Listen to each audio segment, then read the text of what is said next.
para ouvir a palavra de Deus, tá bom? Em nome de Jesus. Então, com a sua Bíblia aberta, convido você a meditar na palavra de Deus. Livro de Jó, capítulo de número 1. Eu vou ler apenas um versículo, tá bom? Livro de Jó, muito conhecido, vizinho aí ao livro de Salmos, né? Vizinho a Salmos. Então, pega a sua Bíblia, ajude a quem está próximo de você, compartilhe a palavra de Deus com demais pessoas, tá bom? Livro de Jó, capítulo 1, eu vou ler apenas um versículo.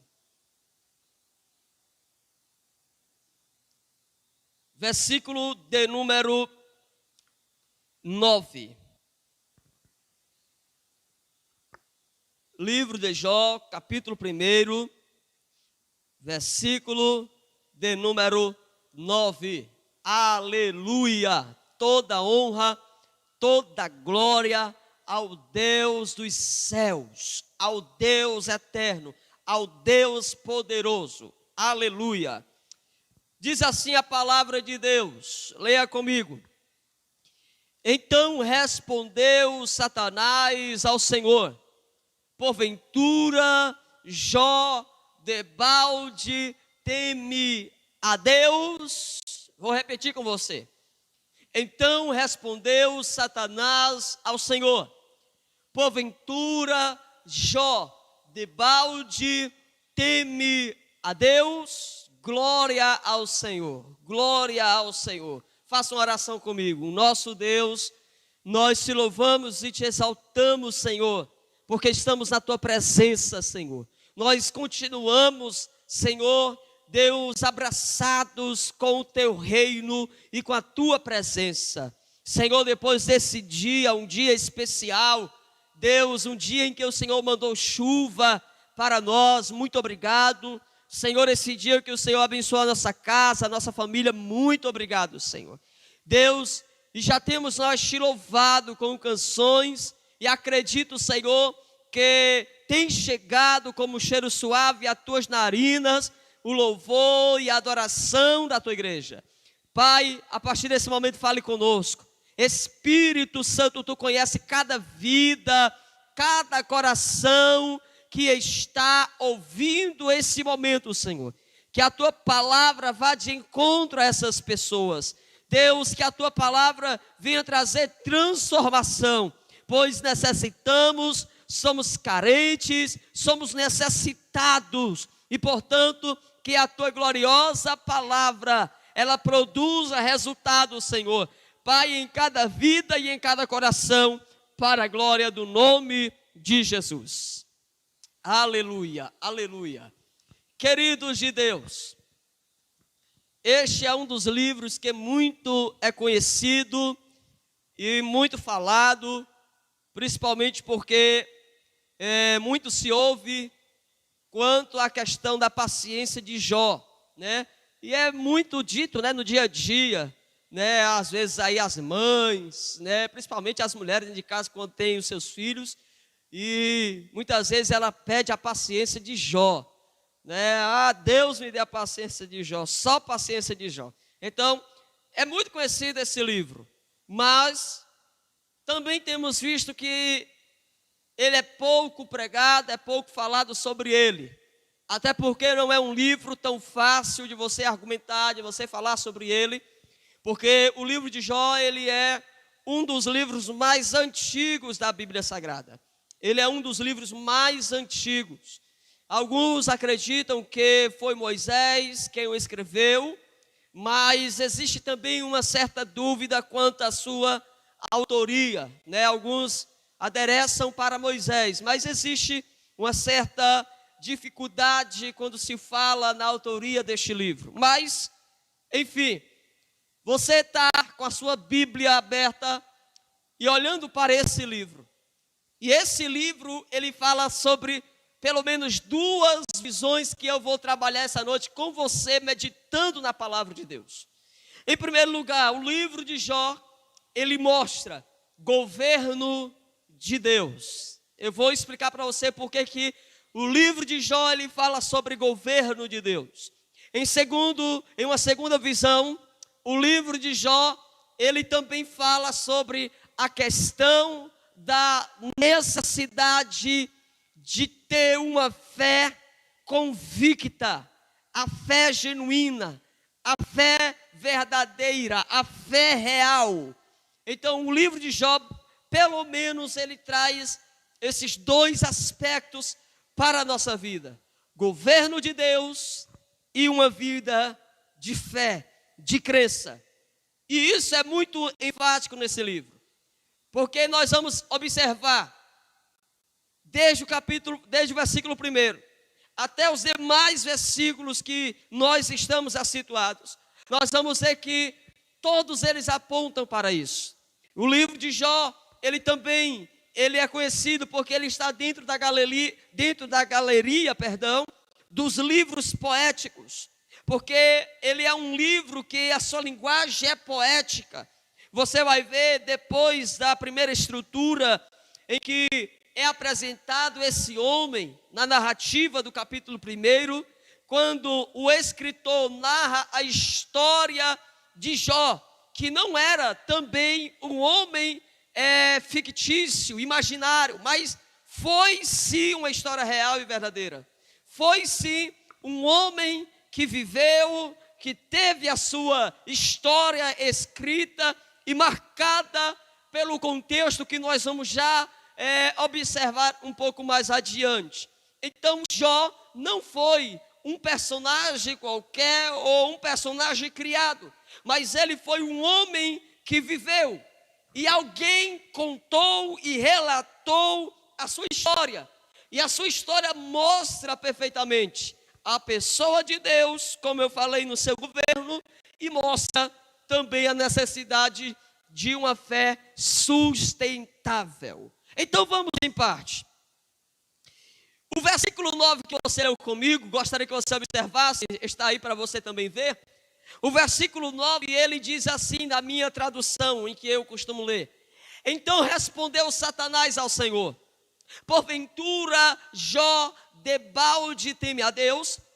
Quando o escritor, ele traz a narrativa, e o Senhor, nessa conversa que ele tem aqui com o adversário, com o acusador das nossas almas, quando Deus ele vai expor a pessoa de Jó, Deus dá testemunho de um homem que no versículo 1 demonstra ser íntegro, reto, temente e que se desvia do mal.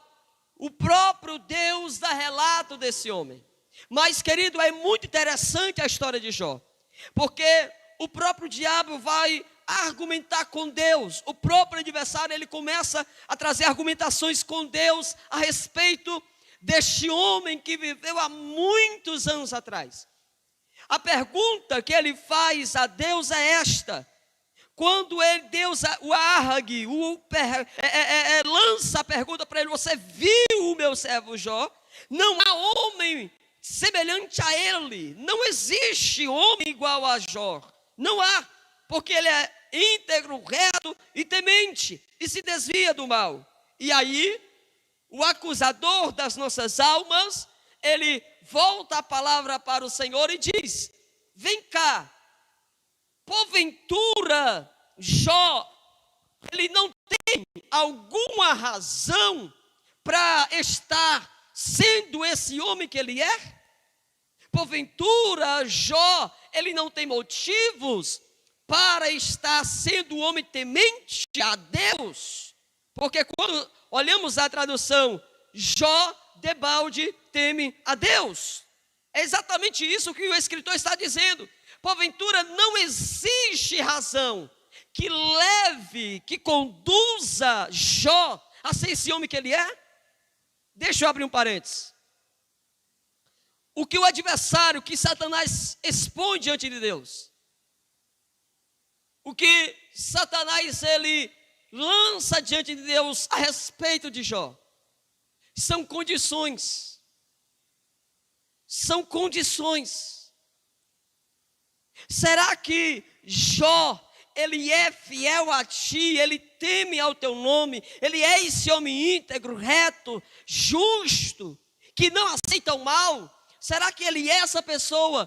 Não é por causa dos bens que o Senhor tem dado a ele? Não é porque o Senhor tem o cercado? O Senhor tem dado a ele tudo quanto o homem precisa? Não será essa a condição? Será que não é isso que tem levado Jó a ser quem ele é? Então, gente, ao observar essa pergunta e ao observar a resposta de Deus para Jó, para Satanás, a respeito de Jó, nos versículos que seguem, nós vamos ver que Deus, ele manifesta o seu governo e em contrapartida, ele vai manifestar a fé expressiva de Jó. Então vamos lá. No versículo 1, o autor do livro vai dizer que na terra de Uz, isso é, vizinho a Edom, existia um homem chamado Jó. E esse homem é classificado com algumas virtudes. A primeira delas, íntegro e reto. O que o autor quer dizer com íntegro e reto? O autor está dizendo, Jó, ele é um homem irrepreensível. Jó, ele é um homem justo. Jó, ele é um homem honesto. Só que depois ele também vai agregar outro valor a Jó. Ele vai dizer que Jó, ele não é apenas íntegro, irrepreensível, justo, mas Jó, ele é também temente a Deus e que se desvia do mal. Essa virtude se chama sábio, porque ao decorrer dos capítulos, nós vamos ver que um dos amigos de Jó vai dizer que o homem que guarda a lei de Deus, os mandamentos de Deus, que desvia-se do mal, ele é sábio. O homem sábio, ele teme a Deus. O homem sábio, ele se desvia do mal. Então Jó, ele recebe essa qualidade. Jó, ele recebe essa virtude. E aí, nós vamos ver que após isso, o autor do livro também, no versículo 2 e o versículo 3, diz o que Jó ele possuía e quais eram as possessões desse filhos, 3 filhas. Se você for observar, toda a casa de Jó era composta por 12 pessoas. E o que significa o número 12 à luz da palavra de Deus? Quando falamos de número 12, na visão bíblica, falamos de governo de Deus. Por isso que eu citei para você. Nós falamos de governo de Deus. Você vai já entender. Depois disso, Jó, ele é demonstrado no que ele tem. Ele tem cerca de 11 mil animais, sendo ele 7 mil ovelhas, 3 mil camelos, 500 juntas de boi e 500 jumentas. E esse homem, além desses animais que ele possuía, ele também tinha consigo numerosa gente, muita gente ao seu serviço, ao seu trabalho. Jó, ele era um homem querido. Jó, ele era um homem amado. Jó, ele era um homem que todo mundo gostava estar perto dele. Agora eu faço uma colocação e chamo a sua atenção. Escute, porque isso aqui vai chegar a nós também. Ao analisar todas essas questões que eu já citei para você, um homem justo, um homem íntegro, temente a Deus, que se desvia do mal, um homem que tem a sua casa voltada a Deus, um homem que se preocupava não somente consigo, mas também com a sua casa, versículo 5, você vai ver isso. Um homem que trazia os seus filhos, consagrava os seus filhos, orava pelos seus filhos, apresentava sacrifício por cada um dos seus filhos. Porque ele entendia que a sua vida estava em Deus e Deus a governava, Deus a regia, Deus era em quem ordenava a sua casa e tudo que ele possuía. Tendo vista isso, tendo em vista todas essas coisas, surge uma pergunta para nós, gente. Surge uma pergunta para mim, surge uma pergunta para você.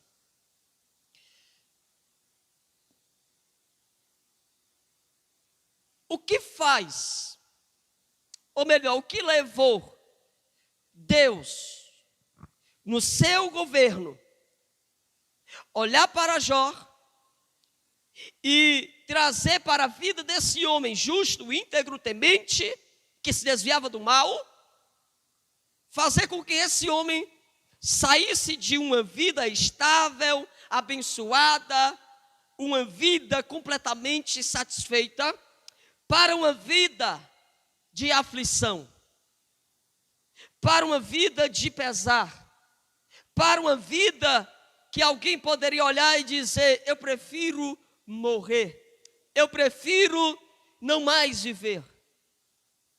O que fez Deus olhar para um homem como esse e trazer uma certa, digamos assim, no nosso compreender humano, uma certa punição para ele? A segunda pergunta: será que Deus deixou de ser justo na sua forma de governar o mundo? Será que Deus, ele deixou de ser justo na sua forma de governo? Porque muitas vezes isso aqui dá um nó na mente de qualquer pessoa. Você quer ver como isso aqui tem uma particularidade com os nossos dias? Você já ouviu muito essa frase: se Deus é bom, por que tanto mal sobre a terra? Se Deus ele é bom, se Deus ainda tem o domínio das coisas, por que Deus permite o sofrimento na vida do homem? Guarde o que eu vou lhe dizer. Haverá certos tipos de sofrimento que o homem, ele vai entender o porquê que ele está passando. Mas nem todo sofrimento que ele passa na vida, ele vai compreender. Haverá sofrimentos que ele vai compreender: eu estou sofrendo porque eu fiz tal coisa. Eu estou passando por isso porque eu abri esse caminho.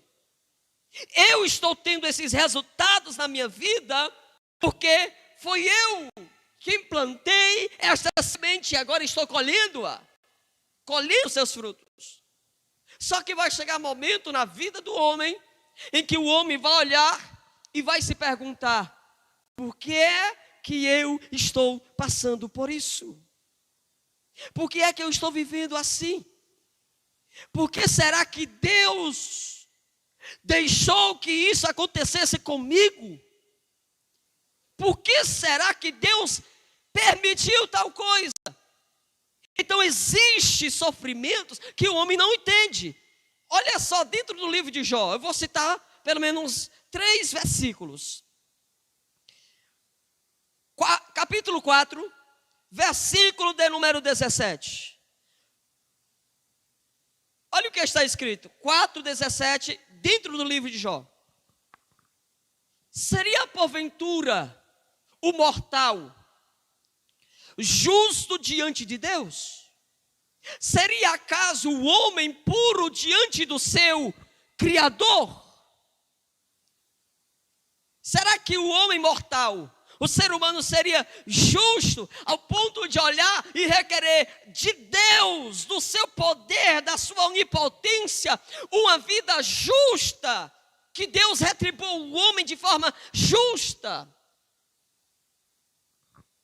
Se você seguir um pouquinho mais adiante para o capítulo 9, versículo de número 2, Jó ele vai expressar a seguinte coisa. Olha o que aqui Jó vai dizer, capítulo 9, versículo 2. Na verdade, sei que assim é. Porque como pode o homem ser justo para com Deus, ou diante de Deus?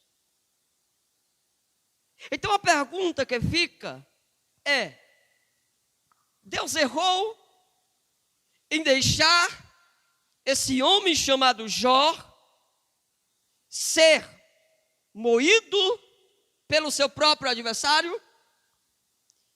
Será que Deus ele errou na sua forma de governar? Porque nós vemos o governo total de Deus.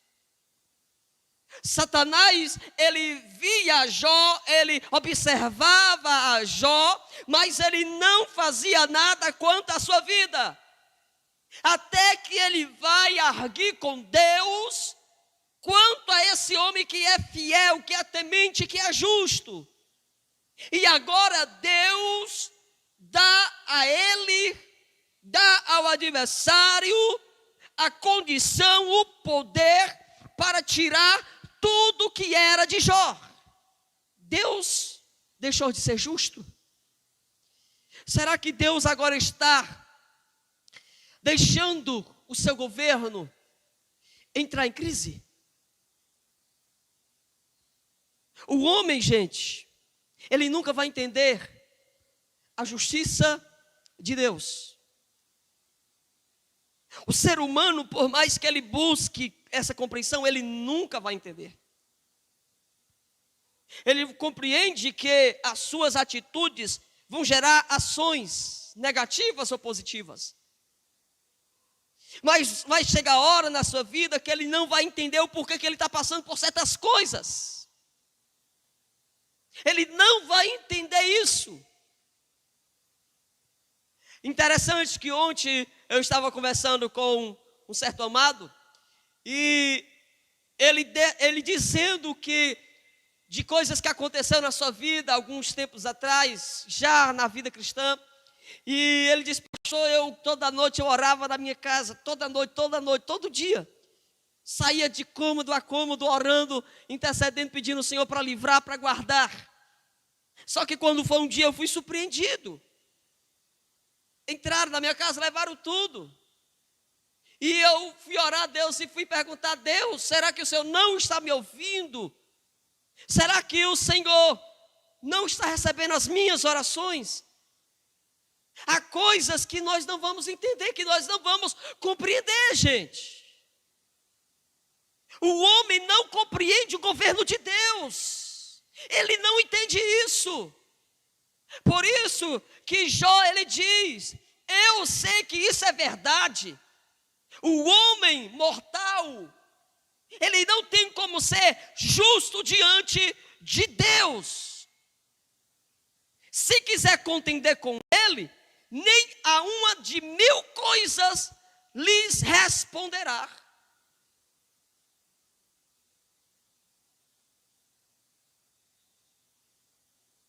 Se Deus é bom, se Deus governa, se Deus tem o poder sobre todas as coisas, então por que Deus está permitindo que pessoas venham a morrer? Pessoas boas, justas, honestas, pais de família, mães de família, cidadãos. Se o governo está nas mãos desse Deus, então por que Deus está permitindo isso? Onde está a justiça de Deus? Porque o homem mau, ele continua sendo ainda mais carrasco, prepotente por sobre o justo. Onde está a justiça de Deus? Talvez essa venha a ser a pergunta de muitos, de inúmeras pessoas neste mundo. Agora escute para que você venha continuar compreendendo o que eu estou dizendo para você. Olha o que é que vai acontecer, gente. Versículo 9, ele declarou: então respondeu Satanás ao Senhor: porventura, Jó não tem algum motivo, alguma razão para ser temente a ti? Aí Deus, no versículo 11, vai olhar para ele e vai dizer: estende, porém, a tua mão toca em tudo quanto tem, e verás se não blasfema contra ti a tua face. 12. Disse o Senhor a Satanás: eis que tudo quanto tem está em teu poder, somente contra ele não estendas a mão. Então saiu Satanás da presença do Senhor.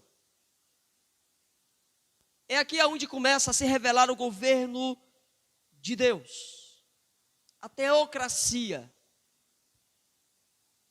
o governo de Deus, a teocracia. O diabo sai da presença do Senhor e ele vai. Versículo 13 ao versículo de número 18, você vai ver os relatos que estavam acontecendo na vida de Jó a partir daquele dia. O texto vai dizer, você pode acompanhar aí depois, ele vai dizer que os filhos de Jó estavam reunidos na casa do primogênito. Todos eles, os 10 filhos. E aí, um dos seus trabalhadores estava cuidando dos bois e das jumentas. E de repente veio sobre eles os sabeus, que eram um povo. Levaram todos os animais. Mataram os servos de Jó. E apenas um escapou. E ele foi contar para o seu senhor. Depois disso, enquanto ele falava, chegou outro e disse: eu estava cuidando das ovelhas, mas desceu fogo do céu e queimou todas as ovelhas. E mais ninguém. Enquanto esse segundo falava, chegou o terceiro e continuou dando as notícias. Os caldeus vieram em 3 bandos, deram sobre os camelos, levaram, mataram os seus servos, e só eu escapei. E aí chega o quarto dizendo: olha, os teus filhos estavam na casa do teu primogênito, estavam comendo, bebendo, se divertindo, mas de repente veio um vento e deu sobre os 4 cantos da casa, e a casa caiu, e todos eles morreram, só eu escapei. Versículo 20 e 21, nós vamos ver uma resposta de Jó. Leia comigo, por gentileza. Ele vai dizer o seguinte: então Jó se levantou, rasgou o seu manto, rapou a sua cabeça, lançou-se em terra e adorou. E disse: nu saí do ventre de minha mãe, e nu voltarei. O Senhor o deu e o Senhor o tomou. Bendito seja o nome do Senhor. Olha como a questão da fé dentro do governo teocrático de Deus agora se revela, gente. Deus deixa que um homem justo, um homem que ajudava outras pessoas, que era temente a Deus, comece a viver uma vida difícil, de crise, uma vida de penúria.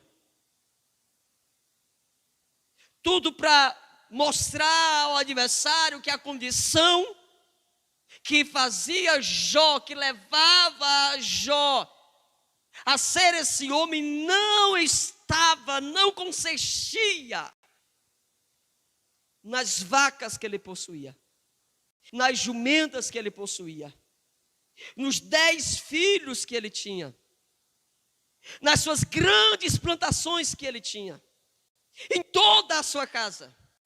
A condição da fidelidade de Jó não estava alicerçada no mundo, no físico. A condição que levava Jó a ser temente a Deus, a se desviar do versículo 20 e 21. Jó se levantou, rasgou seu manto e declarou: eu vim nu do ventre da minha mãe, e eu vou tornar da mesma forma. Deus me deu todas essas coisas. Deus me concedeu tudo isso que eu tinha. Ele me deu e Ele resolveu tomar. Olha o governo de Deus. Aprenda uma coisa, assim como eu aprendi com esse texto. Quando nós estamos dentro do governo de Deus, o governo teocrático, quando eu estou dentro desse governo, eu aprendo a viver o que esse Deus, Ele quer para a minha vida. E não o que eu quero, o que eu desejo. Jó, ele compreende isso, ele entendeu perfeitamente isso. Eu sou governado por Deus. O meu governo é Deus. Ele me governa, Ele tem o melhor para mim, Ele sabe o melhor para mim. Então, se Ele resolveu tirar, é porque Ele sabe, Ele compreende isso, Ele entende o melhor para a minha vida. Ele tirou. Então só me resta uma coisa, só me resta louvar o nome do meu Senhor. Sabe o que é isso? Fé.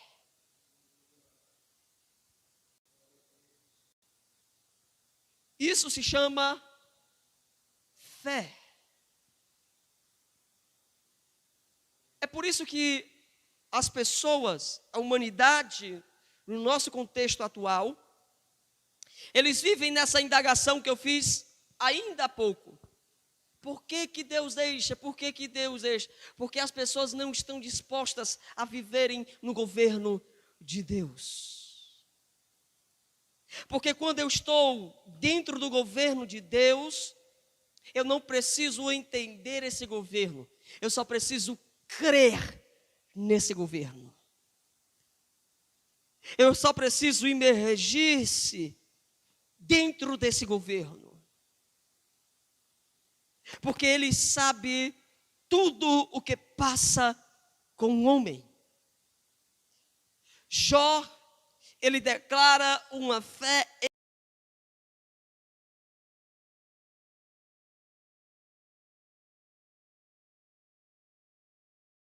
O Senhor deu, o Senhor tomou, bendito é o nome do Senhor.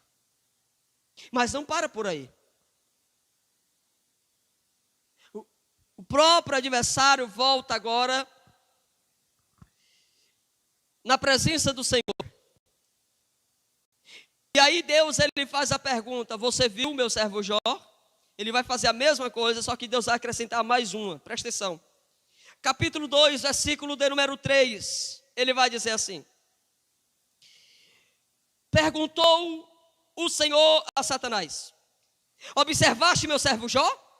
Porque ninguém há na terra semelhante a ele. Homem íntegro, Deus torna a ressaltar. Homem íntegro, reto, temente a Deus e que se desvia do mal. Agora presta atenção. Ele conserva a sua integridade. Embora você me incitasse contra ele para o consumir sem causa. Olha o que Deus está dizendo para o próprio Satanás: você me incitou, você arguiu para que eu fosse contra ele. Mas esse homem que você estava dizendo que a causa que o mantinha fiel, que mantinha o íntegro, mantinha o temente à minha pessoa, eram as bênçãos que eu dava a ele, só que agora não é. Esse homem continua o mesmo homem. Ele perdeu tudo. Perdeu tudo, ele não é mais rico. E veja como ele continua, ele conserva a sua integridade.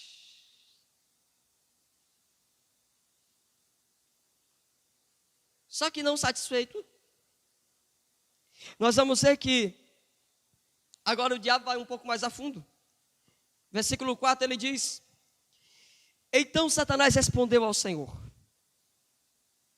pele por pele e tudo quanto o homem tem dará pela sua vida. Presta atenção. Ele diz: Senhor, estende a tua mão, toca na carne e verás se não vai blasfemar contra ti. Presta atenção.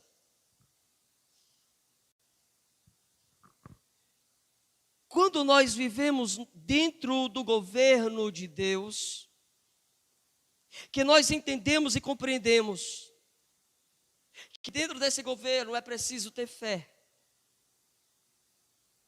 É preciso acreditar. É preciso se lançar nas mãos do legislador desse governo, na mão do executivo desse governo. Quando nós entendemos e compreendemos isso, e vivemos uma vida de fé, crendo na soberania desse Deus e no seu poder, nós somos surpreendidos a viver em uma vida de sobrenatural. Presta atenção. O diabo não ficou satisfeito, porque Jó sustentava a sua fidelidade a Deus, porque ele era um homem fiel. E agora, Deus permite novamente que Jó venha ser tentado pelo seu adversário. O texto vai dizer que Satanás saiu, versículo 7 e 8. Satanás saiu e feriu a Jó com tumores malignos, desde a planta do pé até o alto da cabeça, ao ponto dele agora estar sentado em cinzas, se raspar as suas feridas com cacos de telha e permanecer fiel ao Senhor.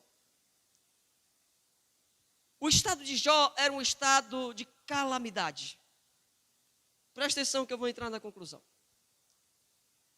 É um estado de calamidade, gente. Aí eu vou tornar a fazer a pergunta. Deus, ele não é justo? Por que que Deus deixou isso acontecer com esse homem que sempre foi fiel, que se desviava do mal, apesar de seus filhos não serem e não terem as mesmas qualidades que o seu pai, mas todavia ele procurava levar a sua casa no temor a Deus? Por que que Deus permite tudo isso? Deus é injusto? Deus está errando aqui nas suas escolhas? Não, gente, certamente não. Agora veja, por gentileza. Jó, ele está em um estado de calamidade, completamente ferido, chagoso. E não apenas isso, mas também fedido.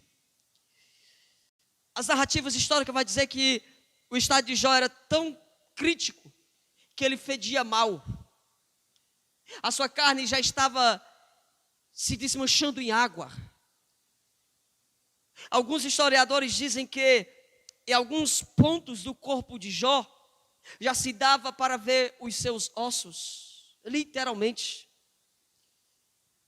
Mas lá estava Jó, sentado no meio das cinzas, e sendo ainda íntegro a Deus, sustentando a sua integridade a Deus. Tem um texto que eu quero ler com você, que está dentro do livro de Jó. Capítulo de número 19, por gentileza. Capítulo 19, versículo de número 25. Essa aqui era a expressão de Jó nesse momento. Jó, capítulo 19, versículo 25. Porque eu sei que o meu Redentor vive e por fim se levantará sobre a terra. Depois revestido este meu corpo, da minha pele, em minha carne, verei a Deus. Existe convicção mais do que essa?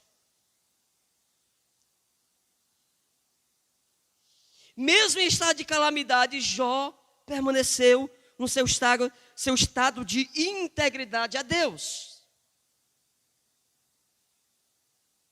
Mas nós vamos ver que a mulher desse homem olha para ele e diz o seguinte, versículo 9 do capítulo 2. Então sua mulher lhe disse: ainda conservas a tua integridade? Amaldiçoa a Deus e morre. Deixa eu concluir aqui. O governo de Deus e a manifestação da fé.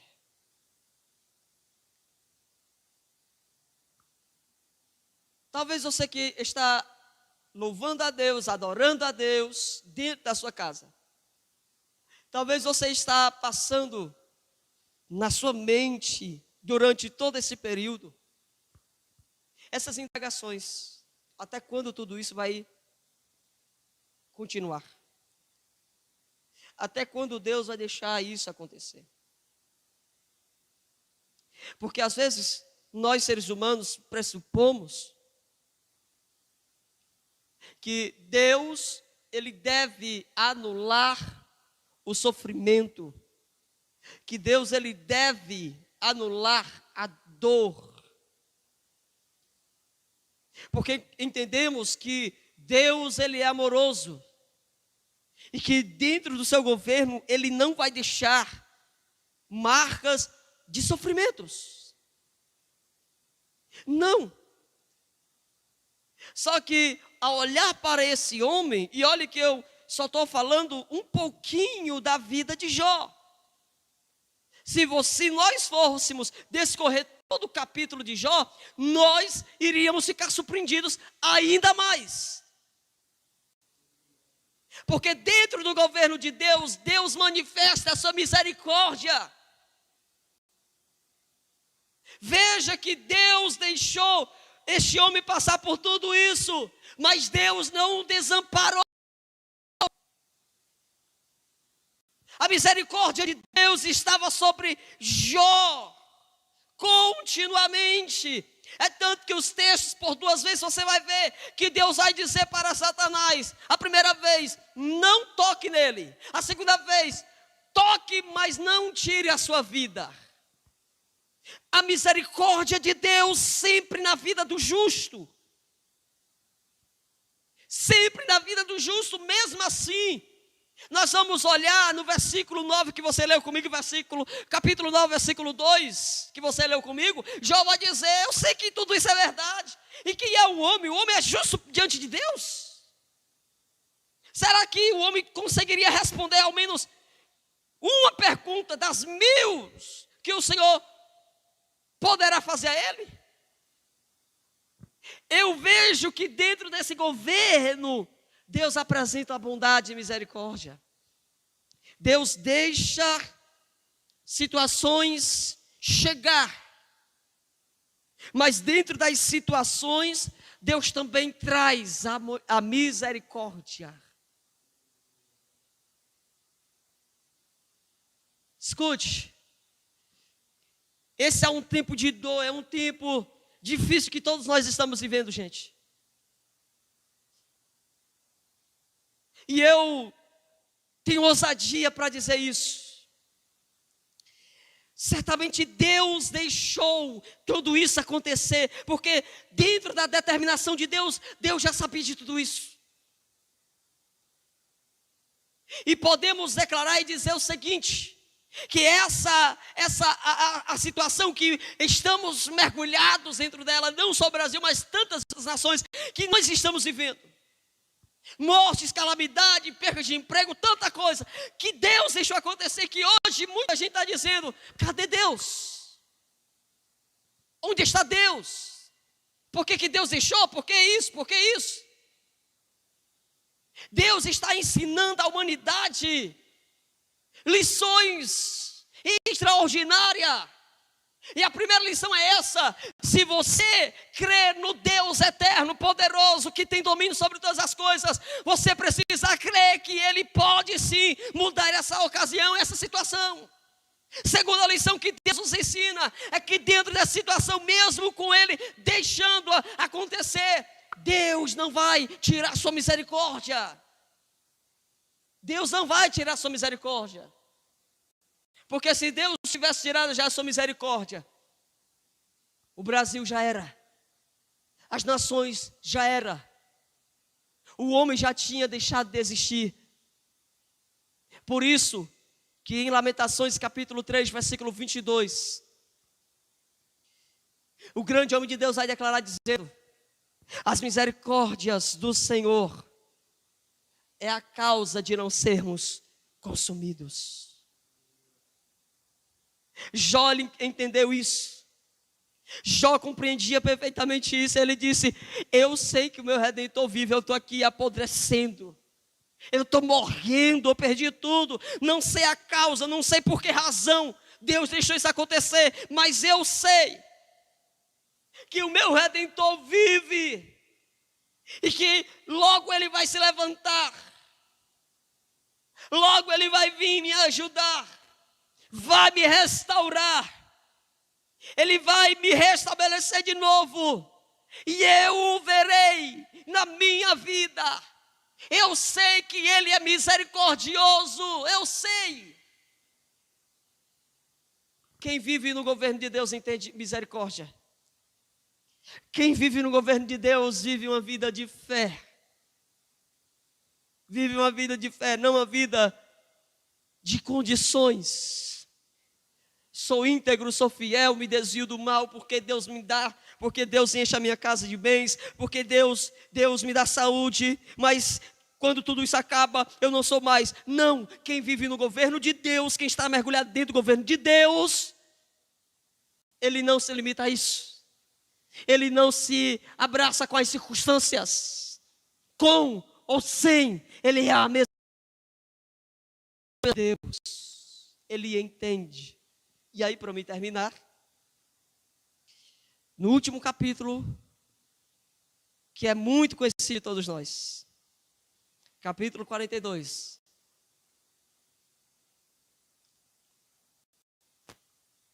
versículo de número 2. Olha a expressão de Jó: bem sei que tudo podes, e nenhum dos teus planos pode ser frustrados. Nenhum dos teus planos podem ser frustrados. Amado de Deus, eu termino aqui. Querido de Deus, em que governo você está vivendo? O governo teocrático, que é um governo total, absoluto de Deus, um governo em que não há erros, que não há corrupção, que não há desordem? Ou você está simplesmente fazendo parte do governo democrático, o governo humano, o governo naturalista?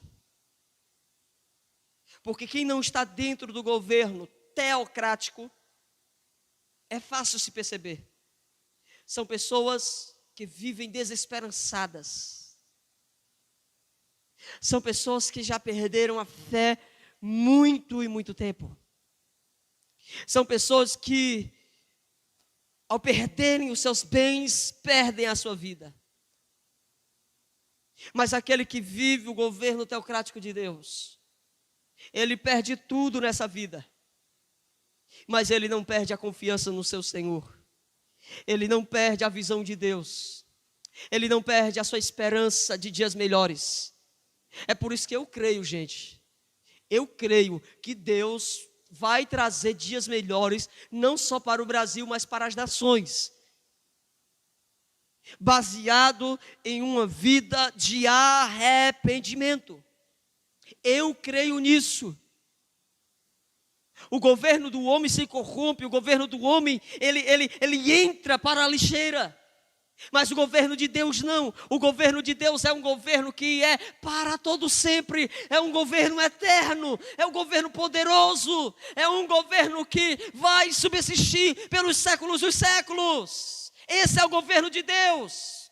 Então lhe motivo essa noite a você olhar para esse homem e pautar a sua vida e declarar que a sua vida está no governo de Deus, esse governo teocrático, esse governo que lhe dá graça, lhe dá força, lhe dá esperança, lhe dá confiança, esse governo que não está limitado a nada dessa vida, mas um governo que está cheio de graça, cheio de virtude e que traz para o mais vil pecador o que ele precisa, que é a mudança de vida. Glória ao Senhor, glória ao Senhor. Pastor, mas aonde é que eu vou encontrar esse governo? Você quer esse governo para a sua vida? Você quer fazer parte do governo teocrático? Você não quer mais temer a morte? Você não quer mais viver uma vida mergulhada em ansiedade, depressão por conta de tudo isso? Então convido você a dar a sua vida ao Filho de Deus. Ao Filho de Deus. E o Filho de Deus te conduzirá para o governo de Deus. Viva uma vida de esperança. Viva uma vida em Deus. Volte a Cristo. Volte à verdade. Volte a esse Deus. Deixa eu lhe abençoar com a oração. Pai, eu quero apresentar, Senhor, cada vida que tem ouvido esta palavra, Senhor. Deus, eu sei que às vezes nós queremos duvidar, Senhor, porque situações chegam na nossa vida, muitas coisas acontecem, e às vezes, Senhor, como seres humanos, nós queremos, Senhor, duvidar. Onde está Deus? Por que Deus permite? Por que Deus me deixou passar por isso? Senhor, mas nós temos a certeza na nossa vida também que a fé, que nos dá a esperança, a convicção de que Tu és bom, misericordioso, para nos ajudar e para nos socorrer no tempo oportuno, no tempo de angústia, Senhor. Deus, eu abençoo cada vida, eu abençoo cada lar, Espírito Santo. Essa vida que agora Deus tem entregado, Deus, a Ti, que está voltando para a Tua presença, que está, Senhor, agora tomando a decisão de Te amar e Te servir, ó Deus, de ter uma fé inabalável, de ter uma vida de graça, Senhor. Ó Deus, recebe essa pessoa nas Tuas mãos, recebe essa pessoa em Teus braços, Senhor. Escreve o seu nome no livro da vida, Senhor. Essa pessoa que está voltando à Tua presença, restaura a sua vida, Senhor. Renova a sua vida, Espírito Santo. Dá paz, dá alegria, dá amor, dá, Senhor, ó Deus, o que ela precisa para a sua alma, Espírito de Deus. E que a Tua palavra, Senhor, adentre a cada lar, a cada residência, Senhor, trazendo a esperança para dias melhores, em o nome de Jesus. Portanto te adoramos, portanto te bendizemos, portanto te exaltamos para todo o sempre, em o nome de Jesus. Deus lhe abençoe, Deus lhe abençoe, Deus lhe abençoe. Eu quero convocar a igreja